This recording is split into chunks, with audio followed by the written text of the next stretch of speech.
नमस्कार शेतकरी मित्रांनो, राज्यात पावसाने पुन्हा एकदा जोरदार हजेरी लावली आहे। काही दिवसांच्या विश्रांतीनंतर महाराष्ट्राच्या विविध भागात पावसाने दमदार हजेरी लावली। आज पुन्हा एकदा पावसाचा अंदाज वर्तवण्यात आला आहे। पुढील 24 तासांमध्ये कोकण, विदर्भासह अन्य काही ठिकाणी मुसळधार पावसाची शक्यता वर्तवली आहे। उत्तर मध्य महाराष्ट्र आणि मराठवाड्यातील जिल्ह्यांमध्ये मध्यम पावसाचा अंदाज वर्तवण्यात आला आहे। मान्सूनचा आस असलेला कमी दाबाचा पट्टा उत्तरेकडे असल्याने राज्यात पावसाचा जोर काहीसा कमी झाला आहे। कोकण आणि घाटमाथ्यावर पावसाने उसंत घेतल्याचे चित्र आहे। कोकण आणि घाटमाथ्यावर आज जोरदार सरींची शक्यता आहे, तर विदर्भात वादळी वाऱ्यासह जोरदार पावसाचा इशारा येलो अलर्ट हवामान विभागाने दिला आहे। बुधवारी सकाळपर्यंतच्या 24 तासांमध्ये कोकणातील सिंधुदुर्ग, रत्नागिरी, मध्य महाराष्ट्रातील कोल्हापूर आणि विदर्भातील गडचिरोली जिल्ह्यात पावसाचा जोर अधिक असल्याचे दिसून आले। कोल्हापुरातील आजरा येथे सार्वत्रिक 111 मिलीमीटर पावसाची नोंद झाली।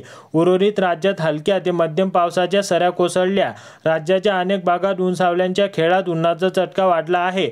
मान्सून पुन्हा सक्रिय होऊन जोरदार पावसाची प्रतीक्षा कायम आहे।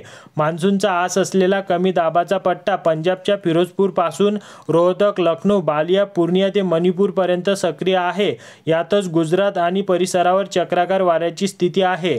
गुजरात ते केरळ किनाऱ्याला लागून हवेचा दक्षिणोत्तर कमी दाबाचा पट्टा सक्रिय असल्याने किनाऱ्यालगत ढग जमा होण्यास सुरुवात झाली आहे।